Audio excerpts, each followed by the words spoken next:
Hey, this is Zulem Urbina, and tune into the relay for the latest news in boxing all around the world. Thank you for supporting myself and other female boxers. We truly appreciate it.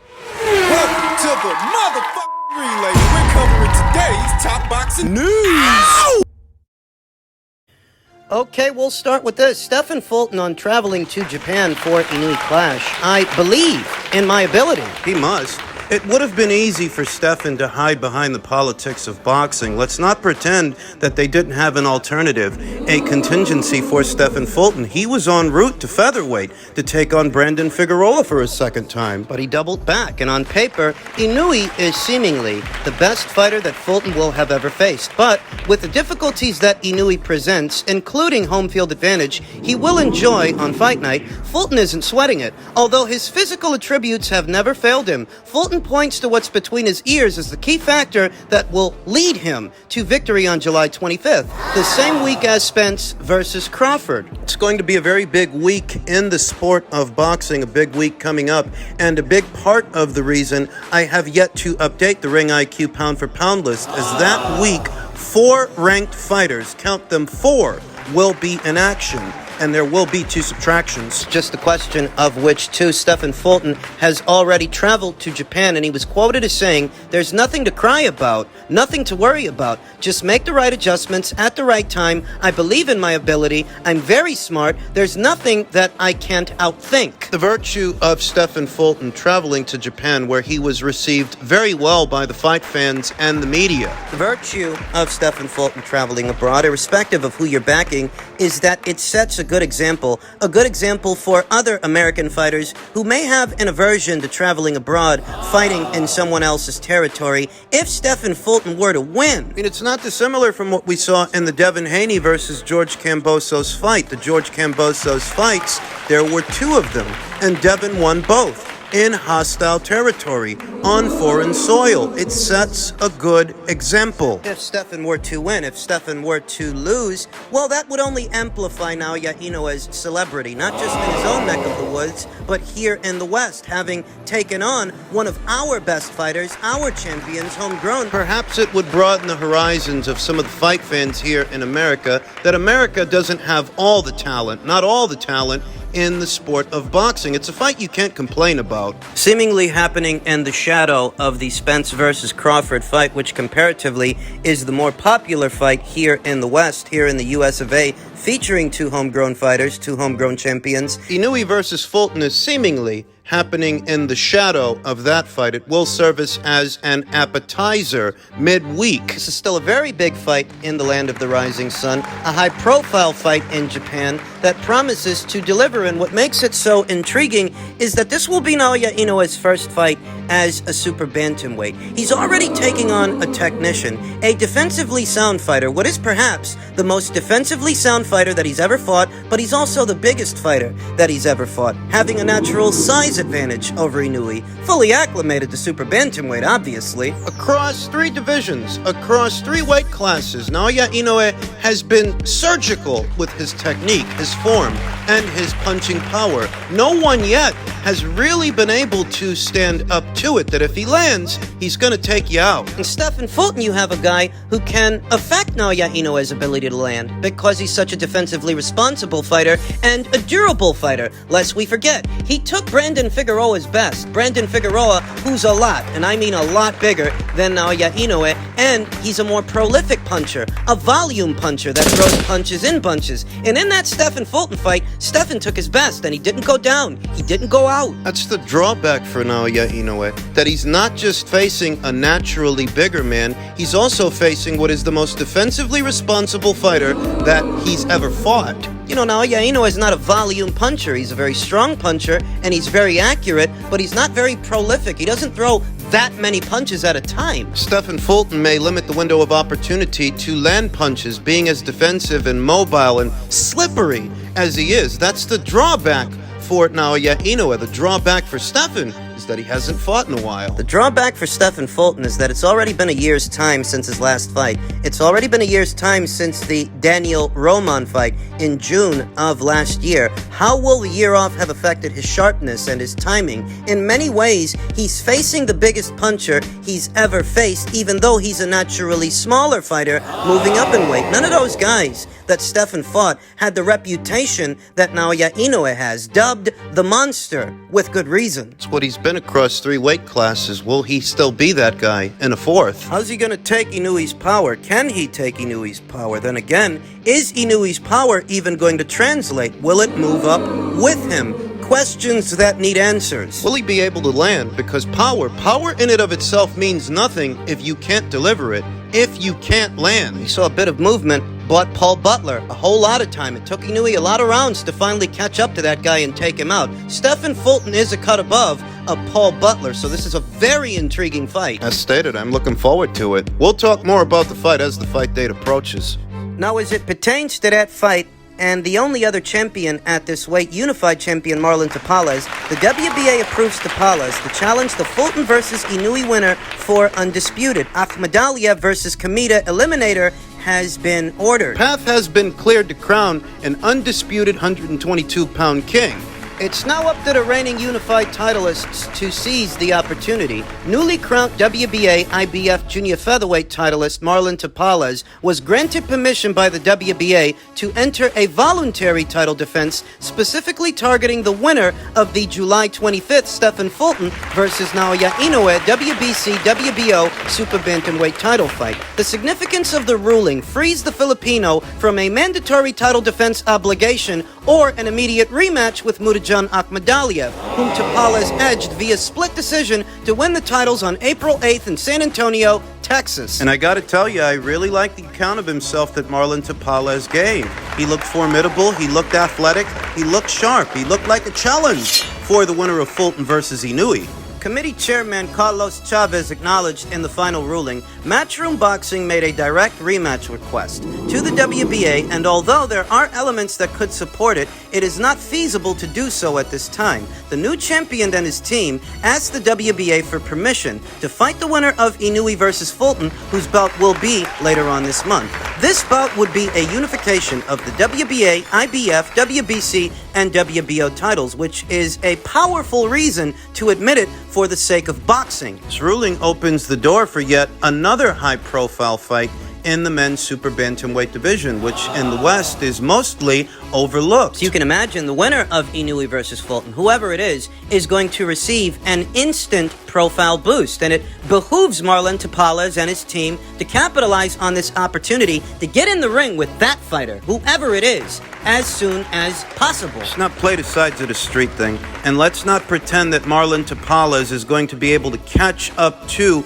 either Naoya Inoue or Stephen Fulton in terms of profile. By fighting other people? No, the best way to enhance his profile is to fight the winner of that fight for undisputed. Marlon Tapales entered the April 8th fight as the IBF's mandatory challenger. The current IBF 122-pound rankings have the number 1 and number 2 spots vacant, though a new mandatory will be crowned June 17th in an eliminator with Reece Salim and Sam Goodman. That fight already took place. Sam Goodman won the fight. Seems that both the IBF and the WBA are standing down and allowing a necessary fight to happen, the undisputed title fight between Marlon Tapales and the winner of Fulton versus Inoue. I can't remember the last time that the men's super bantamweight division had an undisputed champion, because it's been that long. It certainly hasn't happened in the 4-belt era. This would be the first, and as stated, it doesn't behoove Marlon Tapales to kid himself or waste anyone's time, try to enhance his profile any other way other than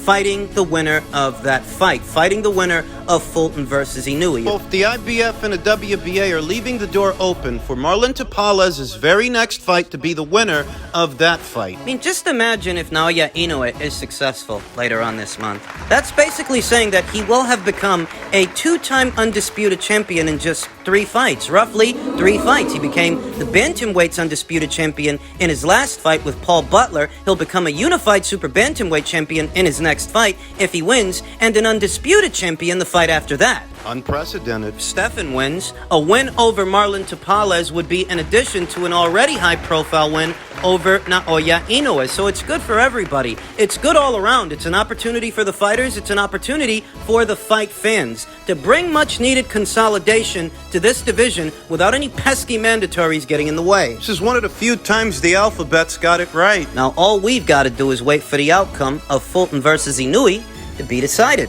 North of Super Bantam at Super Lightweight, per a tweet from Mike Kopinger, Arnold Barbosa Jr. has secured his release from Top Rank. The junior welterweight contender and his manager, Rick Merrigan, told ESPN Barbosa is coming off a unanimous decision victory over Jose Pedraza in February. The 31-year-old from LA is ESPN's number 9 boxer at 140 pounds. I want to thank Top Rank, Bob Arum, Bruce Trempler, and Brad Goodman for 8 amazing years in developing me into one of the top contenders in my division, Barbosa said. I also want to thank the crew at ESPN for years. For the years of time. I now look forward to trying to secure the best and biggest fights out there, and with my manager, Rick Merrigan, and father, Arnold Sr., I know this will be accomplished. Arnold is jumping ship from Top Rank, but where will he be venturing to? Will he go to the PBC to see about fighting their brand of super lightweights, their stable? Wouldn't be a good idea, because while they do have 2 champions on that side of the street, Rolly Romero doesn't want to give a guy like Arnold the time of day, and even if he did,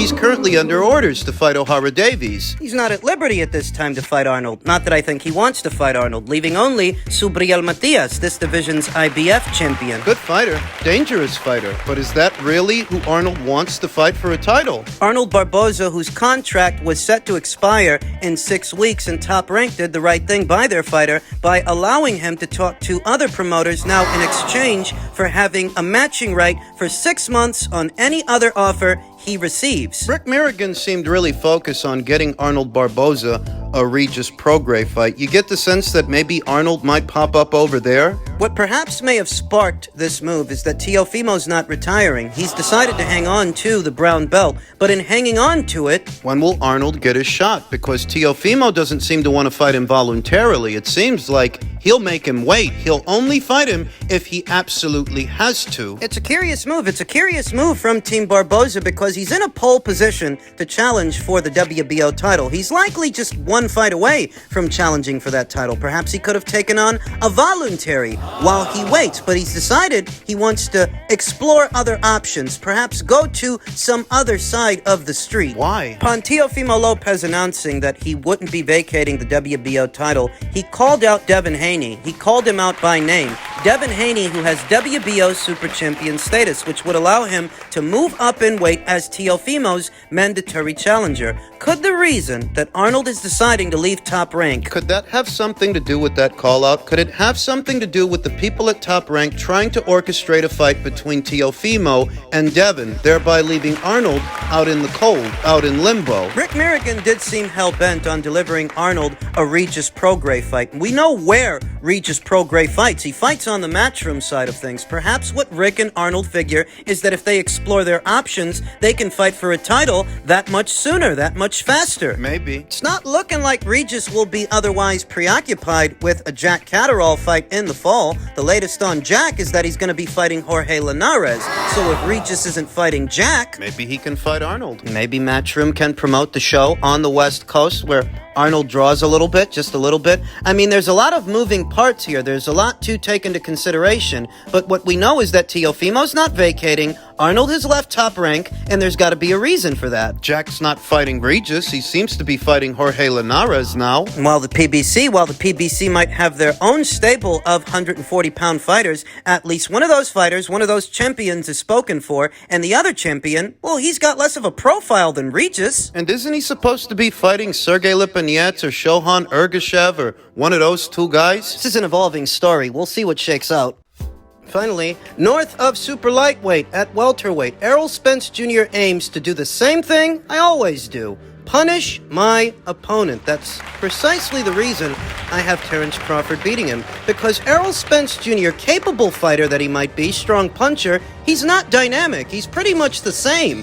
fight by fight. He doesn't change much. Although there's nothing normal about their bout, Spence believes that once he steps through the ropes and the opening bell sounds, things will play out the way they normally do, meaning a one-sided beating. I'ma do the same thing I always do, Spence told Fight Hype. Basically, punish my opponent. Listen, there's nothing that different about Errol Spence Jr. and how he approaches a fight by fight. The same way he fought Kell Brook is the same way he fought Sean Porter, is the same way he fought Mikey Garcia and Danny Garcia. There's no real difference. It's the same thing, fight by fight. It's the same thing. He just ups the tempo after a couple of rounds, starts throwing more punches and laying into his opponent more and more. And the real difference in Errol's fights, fight by fight, is how much resistance the opponent can give him, how much they can withstand. But he himself, in his approach, it doesn't change much. It's the same thing. Perhaps it's because he hasn't had to. He hasn't had to make any in-fight adjustments. Who has he fought that could have forced him back? Errol continued,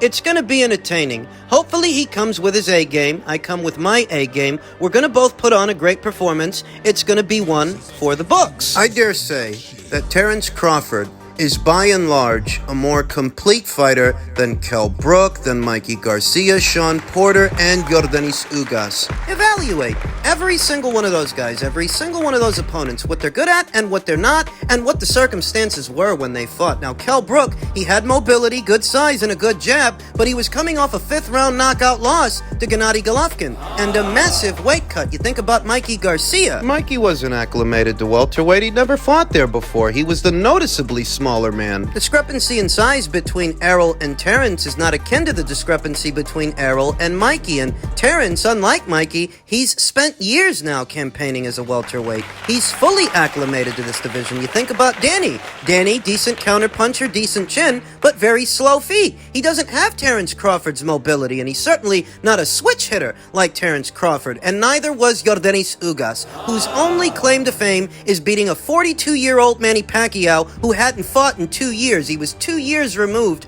from the sport. None of these guys are an accurate, adequate parallel for Terrence Crawford, who's got a lot more to his game than Sean Porter. Sean Porter, God bless him, one of the most game fighters the division has seen in recent years. He's one-dimensional. He's a pressure guy. He's got great cardio, he's plenty strong, plenty tough, and he's got a great chin, but he's a pressure guy. There's not much to what he does. He's no parallel for Terrence Crawford. None of these guys that Errol has fought so far present all the same challenges all at once that Terrence presents. And what's the plan of action from Errol? Do what you always do. Up the volume, up the tempo after a couple of rounds. The more you open up, the more you're open. Intangibles aside, the amount of time that Errol Spence Jr. has spent away from the ring, the amount of time he's been boiling down to 147, we know that's not easy for him. All those intangibles aside, just based on the styles, he's in there with a counterpuncher that has more reach than he does. I don't think it gets said enough that even though Terrence is supposed to be the smaller man, he's got more wingspan, more reach than Errol, and he's more of a counterpuncher than Errol, more of a sharpshooter,